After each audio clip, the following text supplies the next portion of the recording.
मध्य प्रदेश सरकार की नगरीय प्रशासन मंत्री माया सिंह जी हमारे साथ मौजूद हैं। माया जी, अटल आश्रय योजना काफ़ी बड़ी योजना है। क्या स्थिति है इस समय मध्य प्रदेश में? अटल आश्रय योजना के तहत बहुत अच्छा काम हो रहा है। हमारे आज ही इसकी एक मीटिंग थी हाउसिंग बोर्ड के साथ, और हमारे जो वित्त मंत्री हैं वो हैं, पीएस हैं विभाग के, हम सभी लोग बैठे थे और उसका मीटिंग की है, जिसमें टोटल जो योजनाएं हैं उसकी 20,000 96 इसकी योजनाएं चल रही हैं। और इसमें हमारे 8 ज़िले ऐसे हैं जिनके के लिए हमें अभी भूमि उपलब्ध नहीं हो पा रही है, उसकी भी कोशिश हो रही है। लेकिन ये सारे आज उन लोगों को हिदायतें दी हैं कि सारी जितनी भी हाउसिंग के प्रोजेक्ट हैं, हाउस फॉर ऑल के तहत जो घर बन रहे हैं, वो जल्दी जल्दी वो काम मतलब शुरू करें और पूरा भी करें समय सीमा में। सीएम साहब ने भी आज बीसी ली है, उस बीसी में भी उन्होंने निर्देश दिए हैं कि जितने भी इस तरीके के घर बनाने के हमारे योजनाएं चल रही हैं उनको समय सीमा में पूरा करें, गुणवत्ता का ध्यान रखें। और साथ ही साथ उन्होंने कहा है कि जिनकी ऑलमोस्ट प्लानिंग हो गई है लेकिन शुरू नहीं किए हैं, उनको 1 हफ्ते के अंदर वो शुरू करना है। तो ये आज निर्देश भी दिए हैं। तो हमारी ऐसे निर्माणाधीन योजनाएं 4,464 अभी ऑलमोस्ट हो गई हैं, तो उनको भी देने का भी काम अब शुरू होगा। और कुछ योजनाएं अभी चल रही हैं तो उनको भी जल्दी समाप्त करने का, जल्दी तैयार हो जाएं ताकि वो लोगों को आवंटित कर दी जाए। और ये अनवरत चलने वाला काम है और 2018 तक कोशिश ये होगी कि बहुत सारे लोगों के जो हैं कमी ऐसे लोग शेष रहेंगे जिनके कि अपने सर पर छत नहीं है, घर नहीं है, लेकिन हर व्यक्ति का एक सपना होता है उसका अपना खुद का घर हो। और अभी बहुत सारे स्थानों पर, हमारे ग्वालियर में ही जिन लोगों को अटल आश्रय के तहत घर दिए हैं, पिछले साल वो राष्ट्रपति जी आए थे, हमने उनके हाथ से चाबियां दिलवाई थी, तो लोगों को विश्वास ही नहीं हो रहा था। एक तो हमें घर मिल रहा है, दूसरा हिंदुस्तान का राष्ट्रपति जो है वो हमें चाबियां दे रहे हैं घर की। और अभी कुछ समय पहले मैं वहाँ राउंड लेने के लिए गई थी, तो मैंने उनसे पूछा भी था कि कैसा लग रहा है। कह रहे हैं बहुत अच्छा लग रहा है, व्यवस्थित है।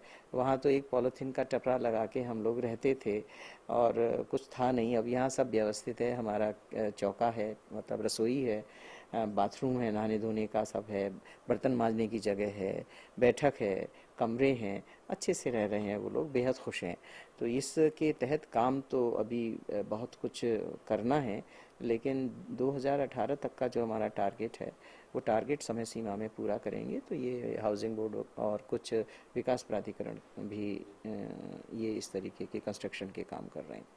हाउसिंग बोर्ड के काफ़ी जो प्रोजेक्ट्स रहते हैं मैम, वो काफ़ी डिले हो जाते हैं और गुणवत्ता को लेकर भी कई बार प्रश्न उठते हैं। उसको लेकर आप क्या कुछ तैयारी कर रहे हैं? नहीं, उसके लिए तो मुख्यमंत्री जी ने भी आज ही और वैसे भी पहले से भी निर्देश दे रखे हैं कि टाइम लिमिट जो भी तय होती है, जो प्रोजेक्ट जब शुरू कर रहे हैं उसकी समय सीमा निर्धारित होती है, तो उस निर्धारित समय सीमा का पालन होना चाहिए, क्वालिटी ऑफ वर्क होना चाहिए, उससे कंप्रोमाइज़ नहीं करेंगे। और नहीं है तो दोषी लोगों के ऊपर आएगा, उनको दंडित करने का काम किया जाएगा। तो इस मामले में स्थिति अच्छी हुई है। और बाकी का जो आप कह रहे हैं, अगर कोई ऐसे मसले 1-2 आए हैं तो उनको भी संज्ञान में लिया है और उनको भी ध्यान में देंगे और समय सीमा में उनको पूरा कराएंगे। एक छोटी सी समस्या ये भी आती है कि झुग्गी माफिया जो होते हैं वो लगातार इस तरह के जो प्रोजेक्ट्स रहते हैं, आपकी योजनाएं रहते हैं, उसमें सेंध लगा देते हैं और डुप्लीकेसी जो होते हैं, एक ही व्यक्ति को कई बार वो मिलते जाते हैं, आश्रय मिलते जाते हैं। तो ज़रूरतमंदों तक इस योजना का फ़ायदा मिले, उसको लेकर क्या कुछ फिल्टर लगाया जा रहा है या कुछ और तकनीक का इस्तेमाल किया जा रहा है? नहीं, कोशिश होती है कि मतलब इस तरीके से योजना तो लोगों के, ऐसे लोगों के लाभ के लिए बनाई है जिनका अपना स्वयं का घर नहीं है। लेकिन अगर वो कोई गलत मानसिकता से इस तरीके के कदम उठाते हैं तो शासन है, क्योंकि वो चिन्हित करके, और अब उनका फ़ोटो और उनका थंब वो भी ले रहे हैं, तो इसलिए वो निशान भी लिए जाते हैं। तो अब मुझे नहीं लगता कि इस तरीके की भविष्य में कोई गलतियां हो सकती हैं। कोशिश की जा रही है कि अब ऐसे प्रकरण सामने ना आए, आते भी हैं तो जो संज्ञान में आते हैं तो कार्रवाई की जाती है। स्वच्छ भारत का काफी अच्छा जो है मुहिम चल रही है, पूरे देश भर में चल रही है, मध्य प्रदेश भी उसमें अग्रणी है, स्मार्ट सिटी भी चल रहा है, लेकिन कहीं ना कहीं जो डस्टबिन है और जो कचरा साफ करने के जो संसाधन है उसकी कमी से जो नगर निगम है वो जूझ रहे हैं, उसको लेकर आप क्या कुछ कर रही हैं? नहीं नहीं, मैं आपकी बात से सहमत नहीं हूँ। कोई कमी नहीं है, बल्कि समाज स्वयंसेवी संस्थाएं, उन्होंने भी आगे बढ़कर इसमें मदद की है। सब लोग मदद के हाथ बढ़े हैं, क्योंकि सब चाहते हैं कि हमारा प्रदेश, हमारा देश, हमारी कॉलोनी, हमारा मोहल्ला, हम जिस बस्ती में रहते हैं वो बस्ती साफ सुथरी और स्वच्छ हो। लोगों के मानस में बहुत बड़ा परिवर्तन देखने को मिला है और लोग आगे बढ़कर स्वच्छता के लिए मदद के लिए आगे आ रहे हैं। हाँ, इतना ज़रूर कहती हूँ कि स्वच्छता अब हमारी आदतों में समार हो और हम हमेशा के लिए हमारी ये आदत एक बन जाए।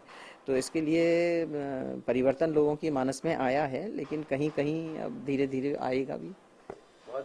और हमें हमारे मध्य प्रदेश की तारीफ सब जगह हो रही है। कल ही ग्वालियर में हमारी ओलंपिक शूटर सगुन चौधरी आई हुई थी एक कार्यक्रम में, तो उन्होंने अपने उद्बोधन की शुरुआत ही इस बात से की कि ग्वालियर आई हूँ, मुझे एक बात की इतनी प्रसन्नता है जिसे मैं रोक नहीं पा रही हूँ कि इतना साफ सुथरा दिखा है, कहीं गंदगी नहीं दिखी है, सड़कें साफ सुथरी हैं।